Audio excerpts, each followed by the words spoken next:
jornada la policía uniformada. Estamos con el representante de la ONU, Derechos Humanos en América del Sur, Jan Jarab. Jan, ¿cómo le va? Buenas tardes. Buenas tardes, Jan. Muchas gracias por recibir nuestro contacto. Bueno, como en todo el mundo, me imagino, fueron imágenes que calaron hondo, no solamente acá en Chile, sino en el resto del mundo. Pudimos ver reacciones en Barcelona, hubo también protestas, por ejemplo, frente al Consulado de Chile. ¿Cómo analiza desde la ONU, desde los derechos humanos, lo que está sucediendo en nuestro país desde el 18 de octubre pasado? Es un proceso de mucha preocupación para nosotros. Como ustedes saben, la oficina publicó el diciembre pasado un informe muy amplio sobre las violaciones de derechos humanos en Chile, y vamos a hacer una actualización el mes que viene para ver qué se logró mejorar, en qué ámbito se logró avanzar en lo sistémico, pero también en la dimensión práctica, cómo actúan las fuerzas del orden. Y lamentablemente los casos, como el caso del adolescente de este viernes, nos recuerdan que las violaciones de derechos humanos siguen. Yo no me quiero pronunciar sobre lo que ocurrió en el puente, pero por lo menos queda claro que no hubo socorro por parte de carabineros a un joven que se encontraba en el río boca abajo y que finalmente recibió el socorro de rescatistas civiles, y tenemos que decir, estos muchas veces son quienes rescatan los heridos. Sí, en muchos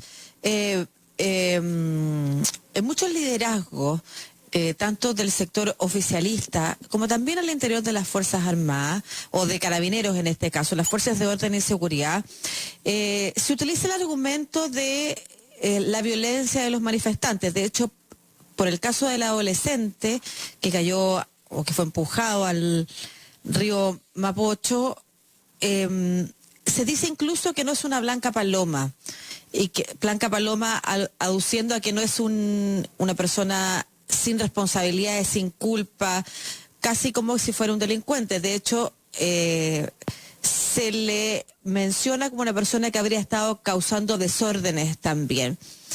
¿Cuál es la respuesta desde la Oficina de los Derechos Humanos a esa mirada para justificar lo que sucede? Me parece que esto es uno de los principios que tenemos que reiterar para que tengamos un consenso en la sociedad chilena de que no hay equivalencia entre un posible delito de un particular y una violación de derechos humanos por parte de un agente de Estado. Si bien un particular puede cometer un delito, no es una violación de derechos humanos. Y lo que nos dice un potencial delito, yo no quiero hablar de este joven porque no tengo la menor idea, pero aunque sea que alguien cometa un delito, esto nos dice algo sobre esta persona. Mientras si el agente del Estado comete un delito, comete un uso desproporcional o innecesario de la fuerza, comete una violación de derechos humanos y el Estado protege a esta persona, entonces esto nos dice algo sobre el Estado.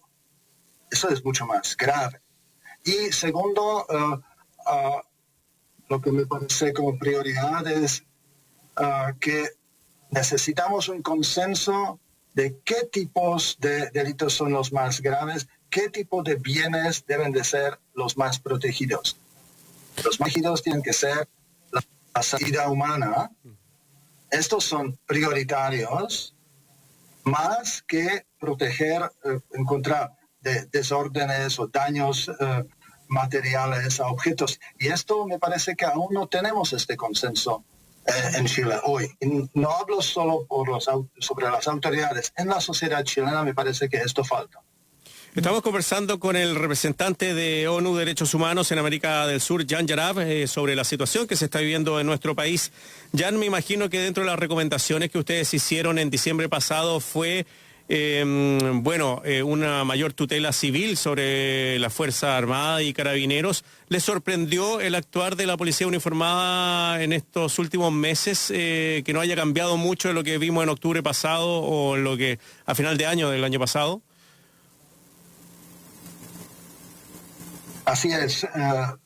Nuestra recomendación es de que las fuerzas del orden, como carabineros, deben de estar bajo tutela clara civil, y hemos visto que esto no ocurre, o por lo menos no ocurre de manera suficiente. Hemos visto expresiones de apoyo, diría yo, incondicional al cuerpo de carabineros en momentos cuando son legítimamente cuestionados.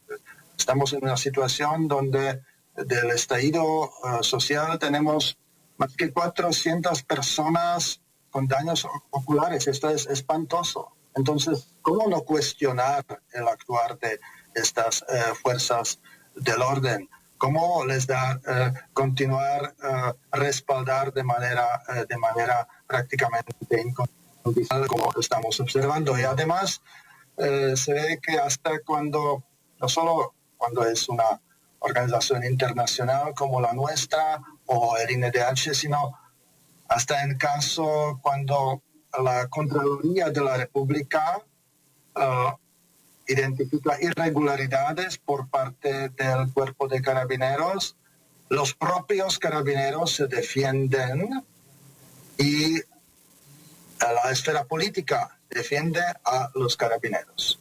Interpreta la crítica por parte de un órgano autónomo como un ataque a los carabineros. Esto me parece que no es como debería funcionar la relación entre los carabineros y el poder civil.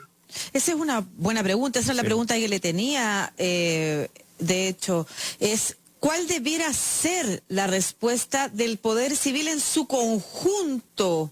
Liderado en este caso por un gobierno, pero el poder civil en su conjunto, y me refiero a los representantes de todos los partidos políticos, a un escenario como el que tenemos hoy con nuestras fuerzas del orden y seguridad. El poder civil en todas sus formas debe de exigir rendición de cuentas por parte de carabineros o de cualquier fuerza, particularmente en momentos cuando son fuertemente cuestionados.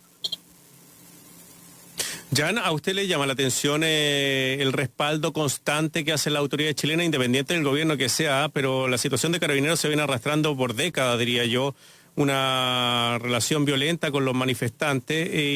Todos los gobiernos de derecha y de izquierda siempre salen a respaldar a la institución. ¿Cree que ahí hay un error desde el Poder Civil, como ve a la autoridad policial? Nosotros en la oficina estamos convencidos que sí, que el poder político tiene que controlar este tipo de fuerzas. No pueden actuar como actores independientes en la sociedad, y que esto de hecho es un problema que vemos también en otros países del mundo, ¿no?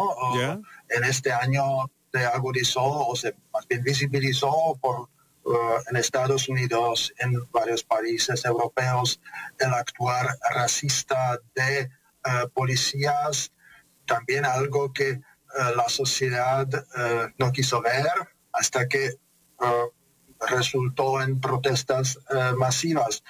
La relación entre las fuerzas del orden y manifestantes y personas desfavorecidas siempre puede ser una relación problemática, pero lo que se necesita son reglas, lo que se necesita es un sistema donde se entiende que una violación de derechos humanos por un agente de Estado es más grave que un banal delito de un particular. Esto es la cultura que necesitamos tanto en Chile como en muchos de los otros países mencionados, como se ve en este año. Sí, mire, voy a aprovechar de comentarle, de entregarle una declaración que hicieron ayer representantes de los distintos partidos que forman parte del gobierno.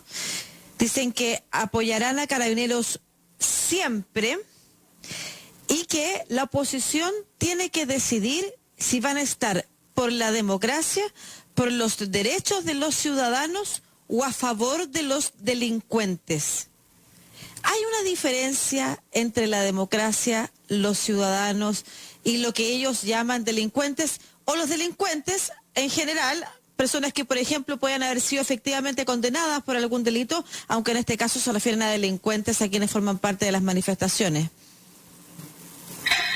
Primero, presumir que los manifestantes son delincuentes me parece súper peligroso. Sabemos que muchos de los heridos, los gravemente heridos del estallido social han sido manifestantes pacíficos. Sabemos que Chile tiene además un otro problema de unas herramientas normativas demasiado restrictivas para el derecho de la asamblea pacífica. Prácticamente se tiene que solicitar que la autoridad aprueba que uno puede realizar este derecho. Entonces, esto todo me parece que es un problema para la sociedad chilena. Y la sociedad no se puede, además, dividir entre ciudadanos y delincuentes. Un ciudadano, aunque cometa un delito, no deja de ser un ciudadano y no deja de gozar de todos sus derechos humanos. Y me parece que verdaderamente en Chile el problema es que tenemos una situación donde la ley a unos obliga, pero no protege, y a otros protege y no obliga. Lo vemos en la interpretación de la ley, lo vemos en la desproporcionalidad de varias penas que se aumentaron por delitos que no son delitos contra la persona, sino contra la propiedad o contra el orden público. Lo vemos en la aplicación de estas leyes, que es distinta y depende de si uno es de la categoría protegida o no. Hemos visto, por ejemplo, la protesta de camioneros que sí bloquearon las carreteras por bastante tiempo y no se utilizó en contra de ellos la fuerza como se utiliza en contra de grupos que políticamente se perciben como adversarios. Entonces, sí es importante desarrollar una cultura en la cual todos, sin discriminación, tienen derechos, que se respetan estos derechos, y si uno comete un delito, está debido proceso para ser juzgado y sancionado. Sí. Cualquier sea la posición social de esta persona. Jan, por último, me gustaría preguntarle si estos delitos que se han cometido en Chile en contra de la violación a los derechos humanos pueden ser perseguidas a nivel internacional, y si son las autoridades políticas las que deberían responder, o también las autoridades policiales las que deberían responder a nivel internacional sobre esto. Yo estoy convencido que Chile está capaz de perseguir los delitos que al mismo tiempo constituyen violaciones de derechos humanos, como mencioné, los casos de uso innecesario de la fuerza, uso excesivo de la fuerza, que resultó en daños graves, daños oculares, pero sí se necesita, desde nuestra perspectiva, más agilidad de la Fiscalía, porque esto no es mi opinión, eso lo dice el INDH, es que el porcentaje de los casos que son objetos de quejas del INDH por violaciones a derechos humanos, el porcentaje de casos formalizados sigue siendo muy bajo. Marcelo, ¿me permites hacerle una Sí, pregunta última que tiene que ver con algo que usted mencionó ya y que es la excesiva normativa que hay en Chile para el derecho a la asamblea pacífica, lo que aquí llamamos el derecho a manifestarse? ¿Cuál es el estándar democrático?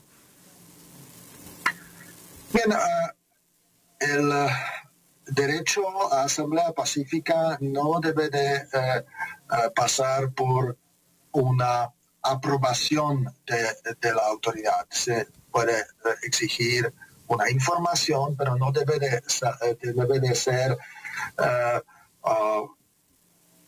tan restrictivo como es en Chile.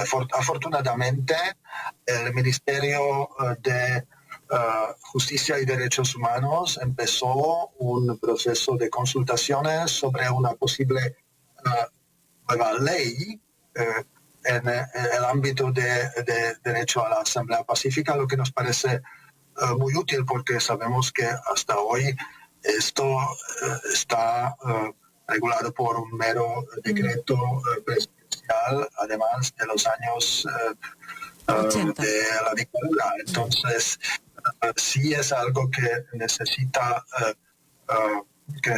mejorar y tenemos una excelente oportunidad de hacerlo porque acaba de publicarse una opinión general del Comité de Derechos Humanos, del órgano del Pacto Internacional de Derechos Civiles y Políticos, exactamente sobre este tema, entonces con los estándares internacionales los más precisos, más actualizados. Excelente. Muy bien, el representante de la ONU de Derechos Humanos en América del Sur, Jan Yarab, conversando con nosotros. Muchas gracias, que le vaya muy bien, un abrazo grande. Muchas gracias por la invitación. Hasta luego. Mira, qué buena noticia eso, de que el Ministerio de Justicia haya iniciado consultas para modificar ese decreto. Sí. Que a uno lo obligan a pedir permiso para poder manifestarse o para poder hacer una reunión. En otros países eso solamente se informa, no se pide autorización, porque aquí, claro, la autoridad política, la autoridad regional